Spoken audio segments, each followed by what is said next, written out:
Everyone for joining us. This is Huddle number 2 of the No Place Like Home Challenge. Website must-haves for return to home. And our topic today is the return to home policies and lost and found techniques to market to your community. So our moderator today is a woman who had spent 33 years at Front Street Animal Shelter as their shelter manager in Sacramento, California. She is currently the National Shelter Engagement Director at Michelson Found Animals, and she eats, sleeps, and breathes return to home. So I'd like to introduce to you Gina Knapp. Thank you, Sharon. I did not spend 33 years at Front Street, though. That probably would have killed me. I was with the city of Sacramento for 33 years, and almost the last 10 was at the Front Street Animal Shelter. Before that, I did call centers, 911 and 311, which has nothing to do with animals, but it served me well to go to high intake, high volume call, high intake shelter. It's all pretty synonymous. Before I get started, one thing I meant to do the last time that I forgot that I want to do this time is I want to remind people to use the resources on the Maddie's No Place Like Home Challenge website. If you really dig down in there, there's a lot of really good information. And something that is, again, near and dear to my heart is return to owner and return to home. I'm trying to get that vernacular switched in my brain, but we'll do it by the time we're all done with this, is how easy are we making it for people who have lost or found an animal? And historically, we've waited for them, right? They need to come and look. And we're the experts, and I think things have really shifted in RTO. So today we have 2 of my pals from California. I think Tracy from the city of Chico, you're starting first, right? I think Correct? So. So let's talk about websites and how we can make things easier for folks so that we can get more animals back home where they belong. Yeah, so I think one thing I want to point out is when the city started running the shelter, which was in 2012, we didn't actually have a lot of resources. And I know for those of you that have like a government website, sometimes that's really hard to put content on and, have things get changed around. So one of the first things we did, because there was a lot of controversy when the city started running the shelter again, the public was kind of led to believe that we were just going to take all the animals in and kill them. And so we had a lot of critics. And one of the first, I think I had only been working for the city for about a week, and there was a message from somebody just berating us for not having a website where people could see the animals that were at the shelter, the stray animals. So probably one of the first things I did when I started at the shelter was set up a website. And so because we didn't have a budget for anything, I ended up just going and getting a free Weebly website. I think we pay $15 a year for the domain name of chicoanimalshelter.org, and linked it to the Weebly website, which is free. And we post all the stray animals on our website. So that was kind of our primary goal right at the beginning, is to make sure all the stray animals that came to the shelter ended up on our website. Now, we don't take in as many animals as we did the first year, and we have to do it manually. So if you have a large number of animals that come in, that might be overwhelming, but for us, it's doable. So our staff, pretty much within the first hour that an animal comes in, that animal gets put on our website, so that people can see what has come in and, at least have peace of mind that they know the animal's at the shelter. So I don't know if you want me to share. I can share our website just so you guys see what that looks like. It's not like super high tech or anything, but it is a very cheap and easy way for a shelter, even if you have a city website or a county website that you can't control. it's really inexpensive to set up your own website and facilitate that. Especially like we don't have chameleons, so we don't have Pet Harbor, so we have no other way to put the animals on our website, out there as far as what's here. Tracy, it'd be great for you to share. Okay, let's see. We'll have show and tell for everyone. Let's see if I can do this. Let's see. And Tracy, I think you guys are a really good example of making do. I mean, we're all so very different in our budgets. Yeah, we do a lot of making do, and we do a lot of just doing things and not necessarily asking if we can do it. We just do it, and no one's ever really complained. So the second tab on our website is stray animals. And so these are all the animals at the shelter. Unfortunately, the ones that have no pictures are deceased. So we do put everything, and then that way people can at least say, okay, well, I lost a cat in this general vicinity. It could be my cat. And then we have them send us a photograph, and then we match it to see if it's a match or not. But live animals, we post their case number, when they came in, sex, that kind of thing. So people can look on our website and just see what's come in. We got some chickens. So again, we don't generally have a lot of strays in-house at one time. We also will post animals that people found and they've brought them to the shelter. We'll photograph them, scan them, and then we will post them on this page. Although we actually have created now, because of COVID, we used to keep lost and found logs on our front desk. So people could come in and see, oh, look, someone found, a Chihuahua in my neighborhood. It might be mine. But now people can't come into the shelter anymore. So because of COVID, we've actually added a tab called Lost and Found Logs. And again, we don't have a lot of budget for stuff. So we found a free way to do that. And we use Airtable. It takes a little while to load up, but we use Airtable. And all throughout our website, we have a tab where you can click report a dog you lost, report a cat, report a dog you found. So in real time, somebody can click on that tab, fill out the information, and then it shows up. So if someone lost a dog, and you can actually add a photograph. So you can post and it'll show up in real time. We don't need a moderator for that. You don't need to join a Facebook page.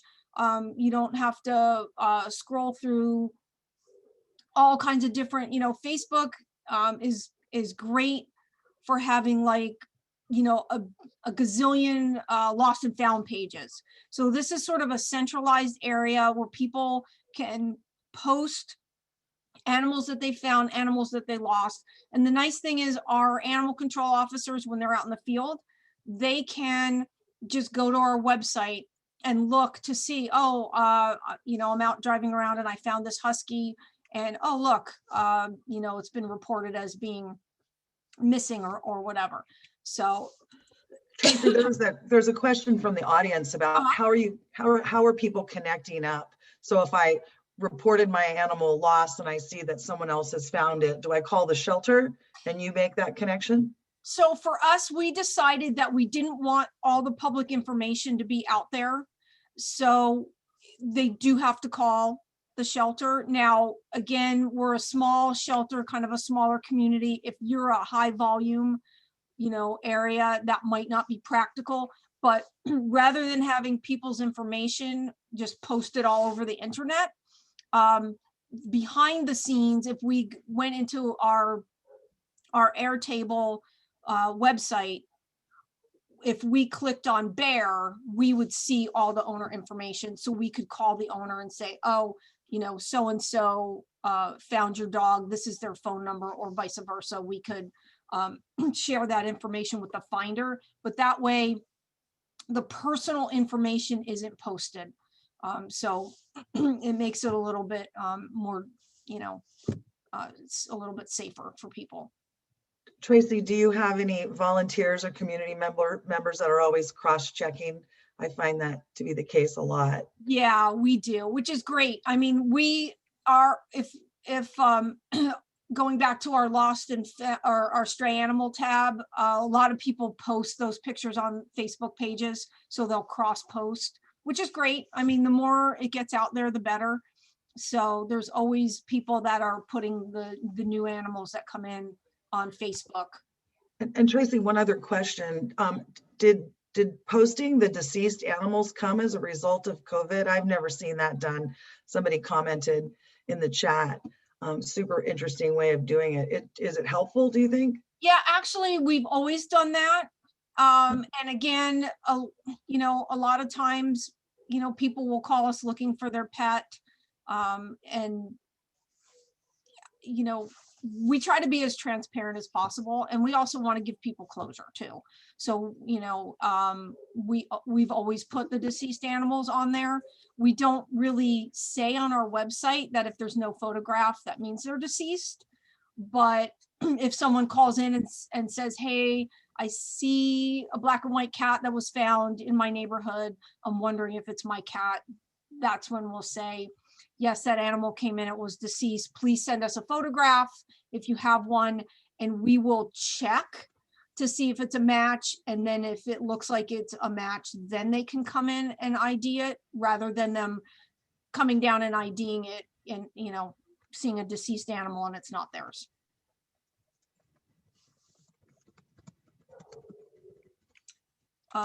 Anything else that you wanted me to cover on our website?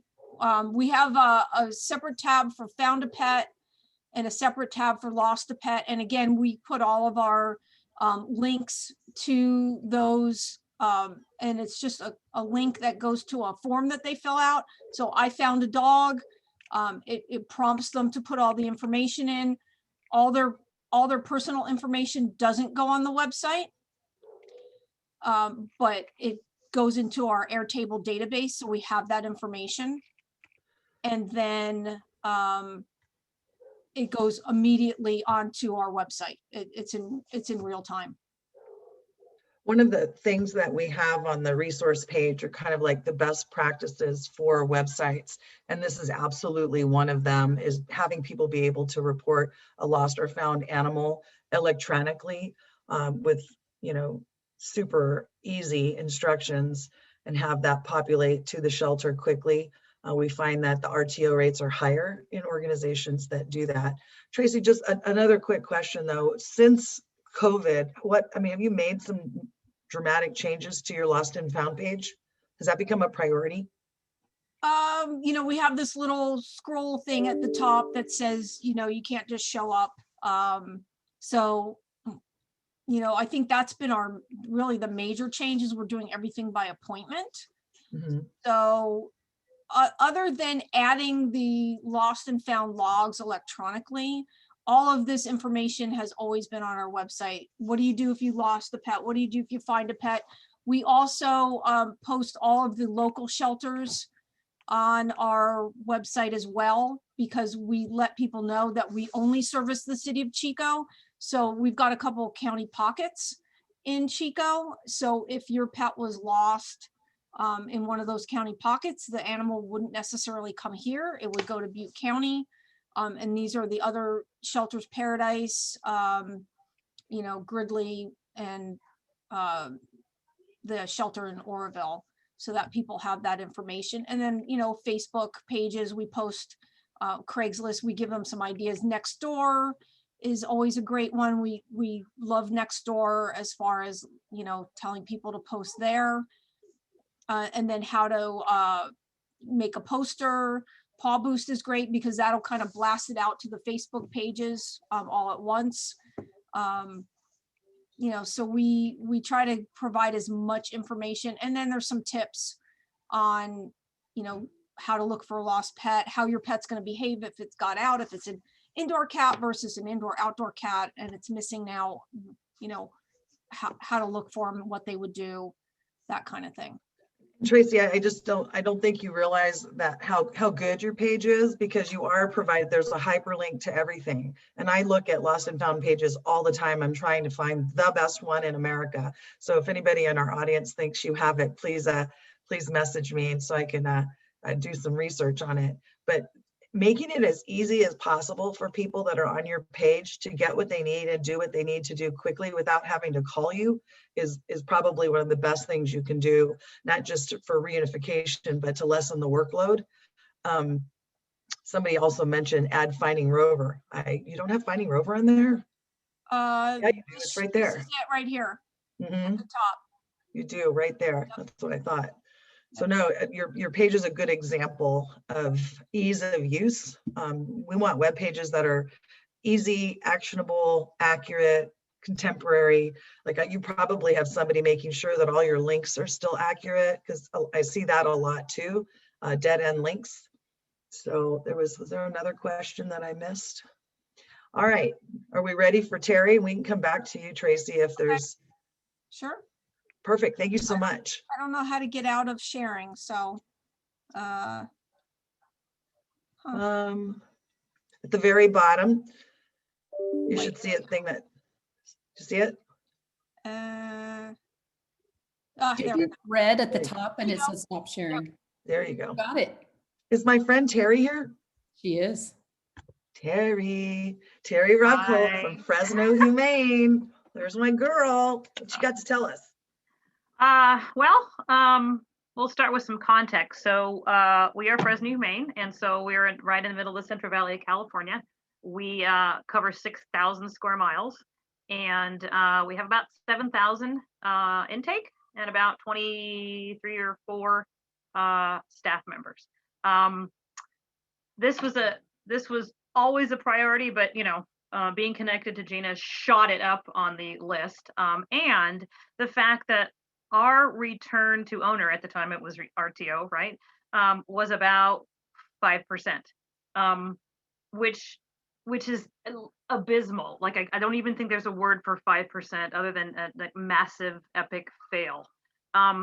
What was most heartbreaking, obviously, like everybody lives this, is that the 99% of the dogs, and I'm mostly dogs in this case, right, are somewhat social. I mean, I would say very, very small percentage of the dogs we actually get are feral dogs. So that tells you right there that at some point they lived with people. They're owned. I mean, every dog out here has an owner, and whether it was for 4 days or 4 years or whatever. So it was heartbreaking. And the other giant obstacle was the fact that it's 6,000 square miles and there was one place to go for the county. And then on the flip side, there's all these unincorporated cities and incorporated cities that some of them have their own shelters, and it was so confusing for people. I mean, it was like, it's confusing for me, and I've spun in the Central Valley for almost 20 years. So this was absolutely an opportunity to really reel this in and figure out how to make this better. So let me go to let me try to screen share, which is and let's get the website up here, and that is not. Bear with me. Okay. How about that? Not working. Trying again. Okay. How about now? Can you see it? You got it. Okay, awesome. So let me just go through this, and I'll say that again, we're a contractor for the County of Fresno, so we're a nonprofit agency. So thankfully, we don't have to jump through a lot of hoops and through VPNs and things, which I lived in my previous life. So we had a little bit of I don't know, leeway to do what we do. So this is the main page. So we hit lost and found pets, and we'll hit lost a pet. And so this is kind of what it gives you. It really mirrors Tracy's a lot. And then these are links for filed lost reports.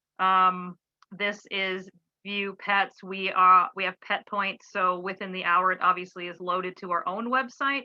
And then Officers and intake staff are also, their job, once something comes into the shelter, it is loaded on a Fresno Humane Lost and Found Facebook page, with cross streets and sex and maybe anything else that seems pertinent at the time. And from that, it tends to escalate through Facebook, because we have, like probably many of you do, multiple lost and found Facebook pages, which is sometimes complicates the issue, but it does expose these animals to a little bit more.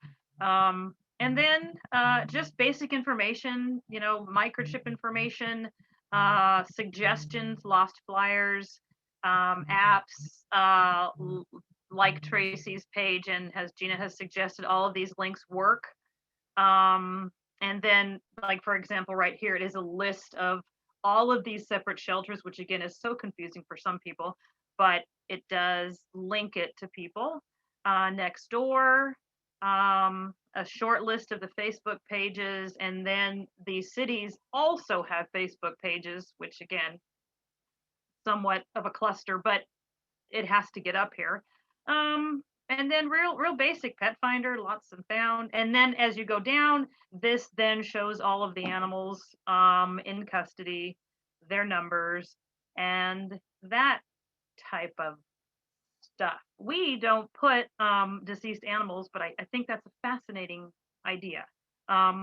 We did have lists in the lobby, but right, we don't even, well, we're in a trailer, so not really a lobby.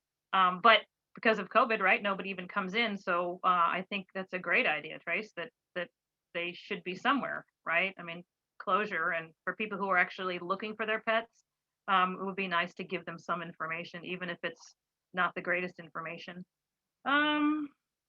Let's see. Gosh, ask me some questions, Gina. Might be able to answer them.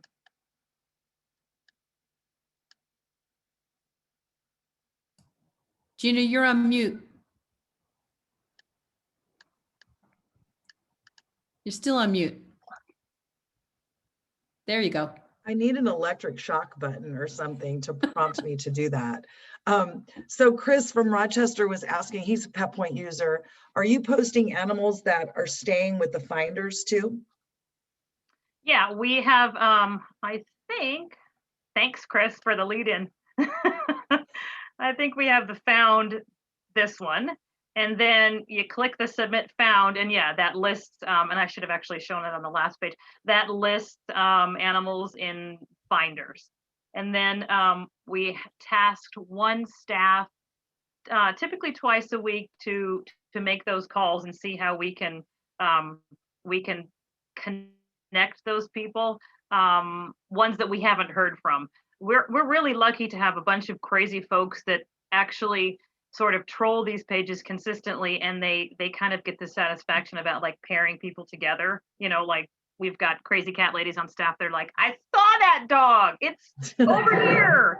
And I mean, it's real satisfaction when you can actually hook up people. And so, I mean, that's kind of a game we have, right? But yes, back to the I agree 100%. I don't think there's anything more gratifying than an RTO, in my opinion. But one thing I wanted to point out, and I don't know if the audience noticed this, because you were scrolling through pretty quickly, but the language on your website is encouraging, and I think that's something for all of us to think about. You want to inspire and encourage so that people don't lose hope.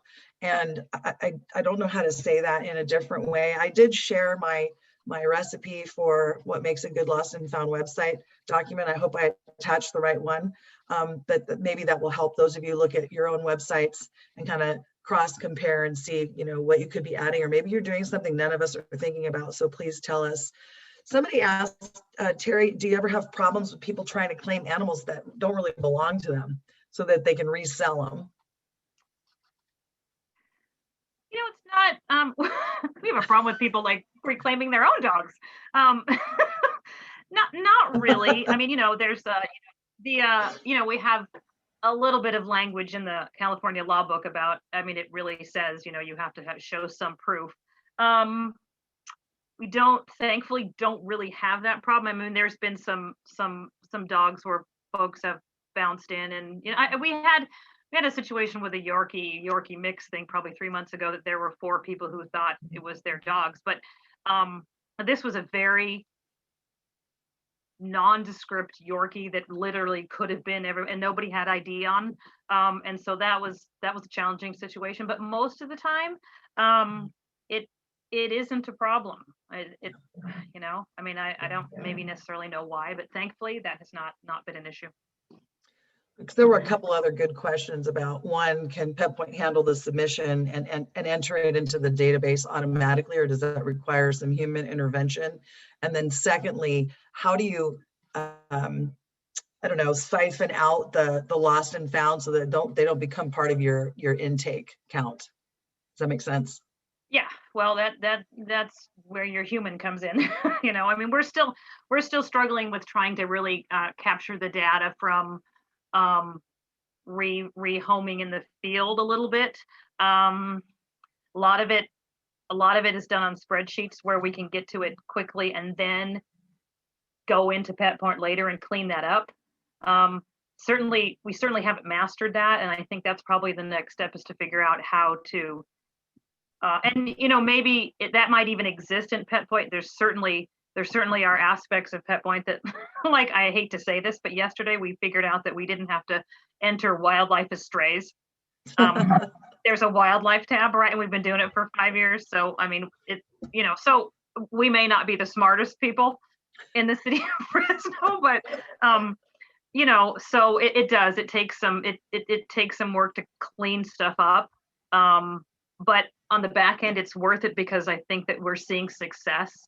And so that just sort of drives a little bit more work and learning the system a little bit better. Yeah, I think Sacramento, where I came from, Front Street Animal Shelter, is doing a real good job. They're on Chameleon. If there are any Chameleon people on here, check out their page. I'll put the website. Oh my God, I almost forgot what it was. I'll put their website up there if somebody wants to go look and see how they're doing. They've had a lot of success with it. So let's see. Well, here's an example of the found dog, cat, and report. And it's real basic. It just, your name, address, phone number, where'd you find it, location, and that uploads directly. So again, it was about making it really easy. Because I mean, that's where you get the success, right? And we revamped it a couple times, but I think important is really that language about being super positive and saying, hey, this may work. A little bit of work, and it will help, because we want to help you. And so I think that's really important, that whole positive verbiage. 100%. There was another question, and now I think I lost it. Oh, actually, it was just a comment from someone that I really liked. Was Deanne Schaefer, that they have a disclaimer on their Lost and Found Facebook page that it's strictly for finding owners. And they don't talk about adoptions or anything else. So the sole focus is reunification, which is a smart approach, I think. I agree. I think too, speaking the same thing that what Tracy was talking about was that that this can also be accessed by your officers in the field, right? I mean, they can go to any of these, and obviously they have a full license to return anything in the field or connect stuff, but it's nice to be web-based in that example, where they can take it and run with it and solve that issue without even having conversations. Actually, some shelter or some animal control agencies are having their officers actually file a found animal report while they're in the field. Yeah. So it automatically populates, they add a photo. That way, before the animal ever, it's loaded maybe, but before it comes to the shelter, there's an opportunity to return in the field, which is nice. Something else, some shelters are taking this lost and found information to a completely new level. So a question earlier was, how long do you leave the lost and found reports up there? And I would imagine it's different with everyone, but Austin is actually calling people that found an animal to find out what happened. Did you find the owner? How close were they to home? Really fascinating information is coming out of there. If anybody wants to, do this on steroids, that's something to consider. Teri, how long do you leave them up? We have Lily on Sundays, typically in the afternoons, basically touch base with anybody who has filed these reports. And that's kind of where the archaic like data, collecting data comes in, because literally she has a pen and a paper. But I mean, that's a connection that's done typically on Sundays. So it really kind of depends on what feedback she gets. And then we make that decision. I mean, there aren't an enormous amount of found reports, so it's not something that's completely overwhelming right now.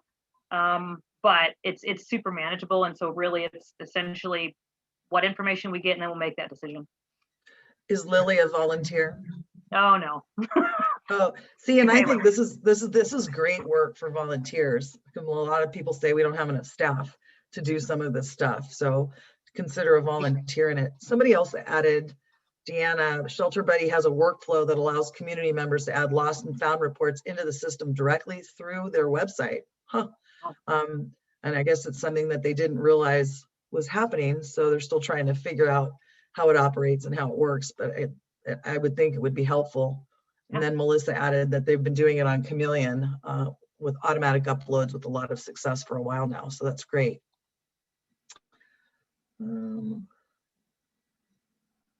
So we use volunteers to call people that have filed lost and found reports, and then we take them down if the animal's been, gone back home. For the animals at the shelter, the ones that are on our website, that they stay on our lost or stray page until they are available for adoption or they transfer out. So they stay on there as long as they are in our facility. We keep them on our stray page. Sure. Is anybody in the audience using Shelter Love having success with getting lost and found online and viewable to the public? I do know that before the audience answers us, maybe somebody has an answer to that, but I do know that all of the software companies in the United States are collectively working together right now to modernize and really rejigger the way they're capturing data, intake, outcome, and a whole bunch of other things. So it's really a super exciting time, in my opinion, when it comes to the software that we use. We're still pretty archaic in comparison. Did you just say rejigger? Yeah, I said rejigger. Rejigger. That's a word, isn't it? I do Totally. make up words, yeah. Teri, but I think that's a real word. So if you have, if you're using Adopt a Pet or Pet Finder, isn't there a way to flag those animals that are strays? So in other words, if your database can push out to Pet Finder or Adopt a Pet, I think you can flag the stray animals as strays. I could be wrong on that. And I think we should use the new word of lost, because stray connotes something so completely different in the mind of the consumer. So right. I'm hoping that in addition to return to home, we start using the word lost versus stray. Are there any other questions from the audience? Does anybody want to actually raise their hand and talk out loud? Rejigger, rejigger, rejigger.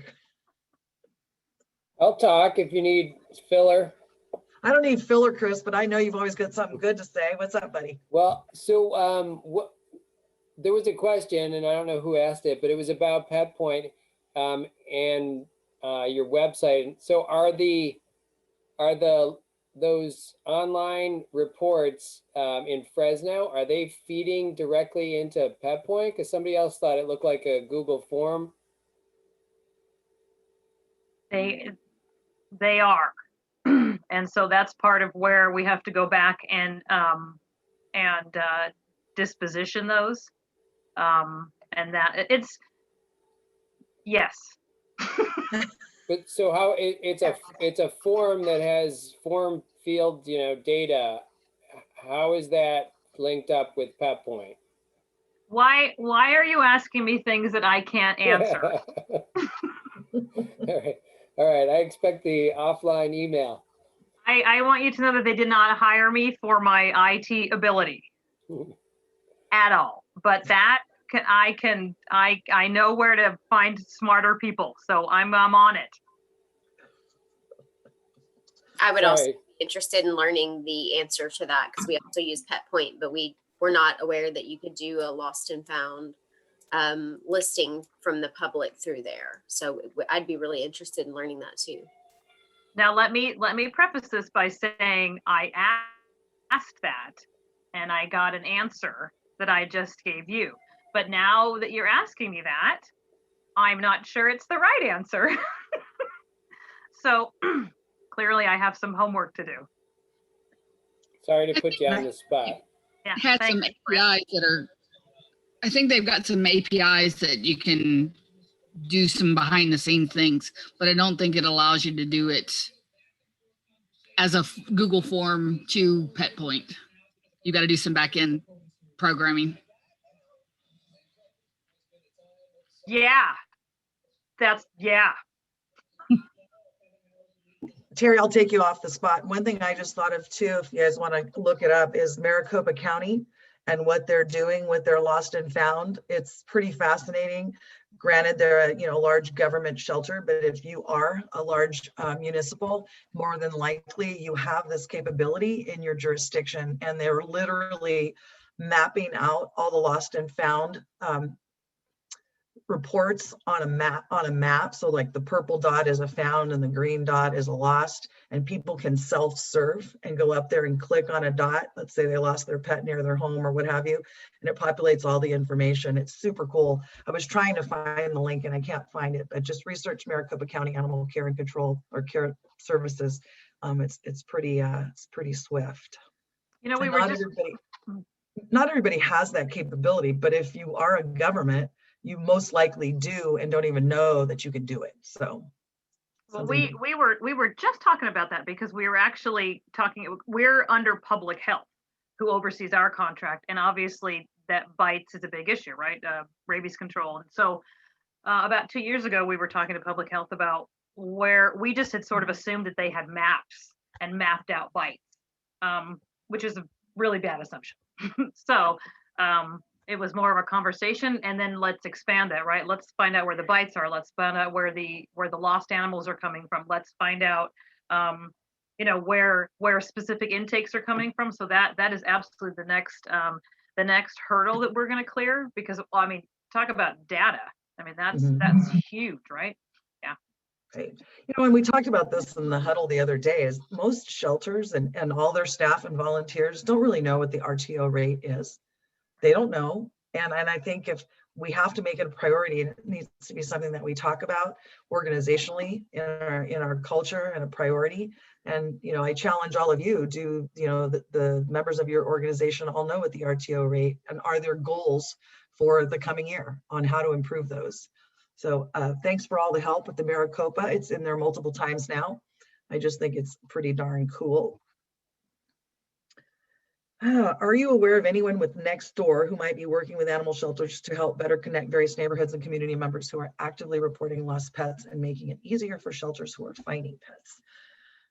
I don't know if either one of you want to take this. I felt like I was a Nextdoor pioneer in Sacramento. I think we were one of the first shelters in the country to get our own account. If you're a government agency, it's a lot easier to do than if you're a nonprofit or a private. But it's one of the best tools out there for pet reunification, and a bunch of other really positive unintended consequences of just always being on the minds of your community. It's fascinating how much people care about animals on Nextdoor. Super cool. I don't know if I answered the question. We are trying to, I know Michelson Foundation is trying to work with Nextdoor to convince them to allow shelters in the United States to have their own accounts, which is so far not going really well, but we're trying.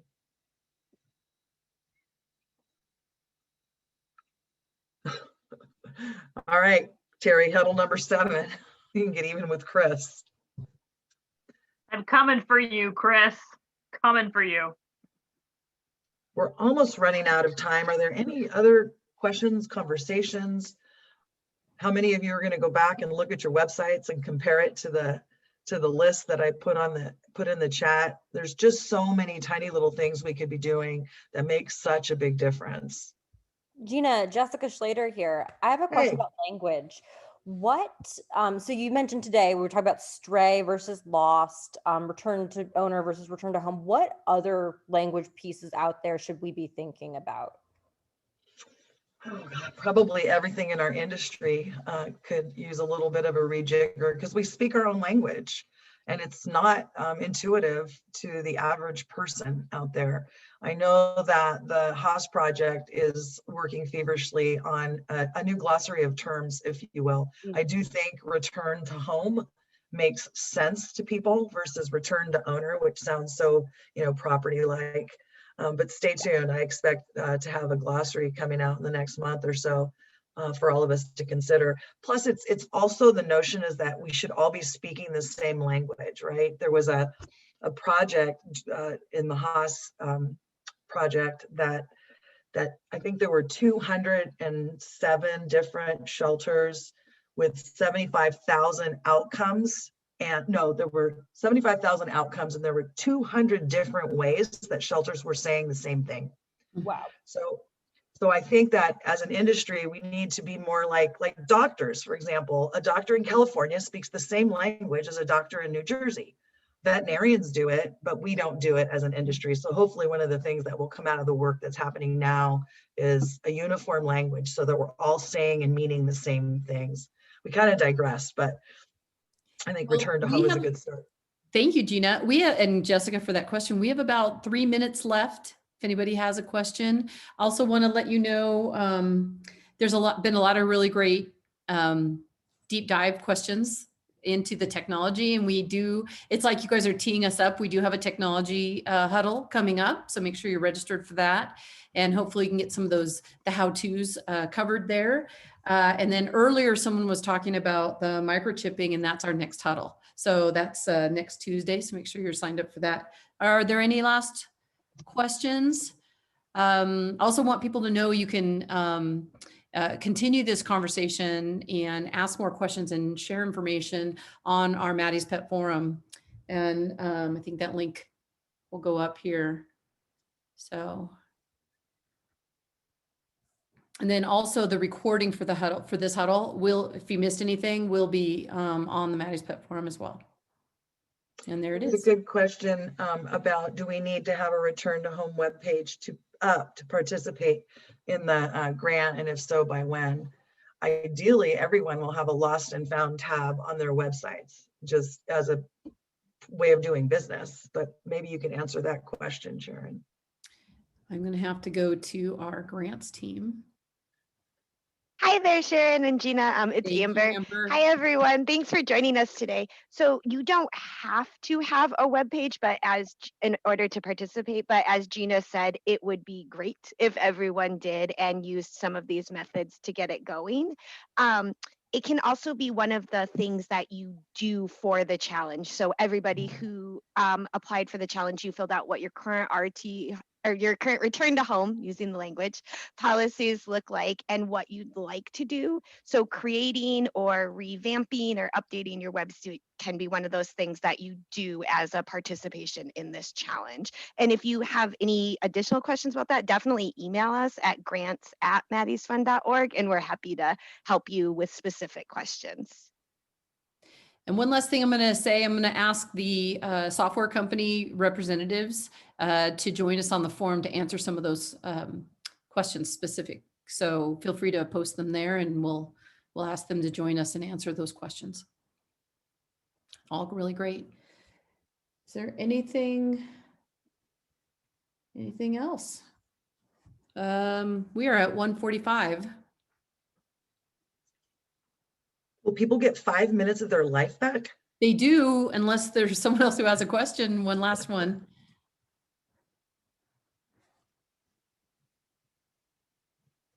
Everyone's quiet. Everyone's really quiet. I know. That's because we'd love to thank you all for joining us. And thank you, Gina, and thank you, Tracy and Teri. Let's go update our websites. Yeah. Well, thank you, everyone. Have a great afternoon. We'll see you next Tuesday. Bye.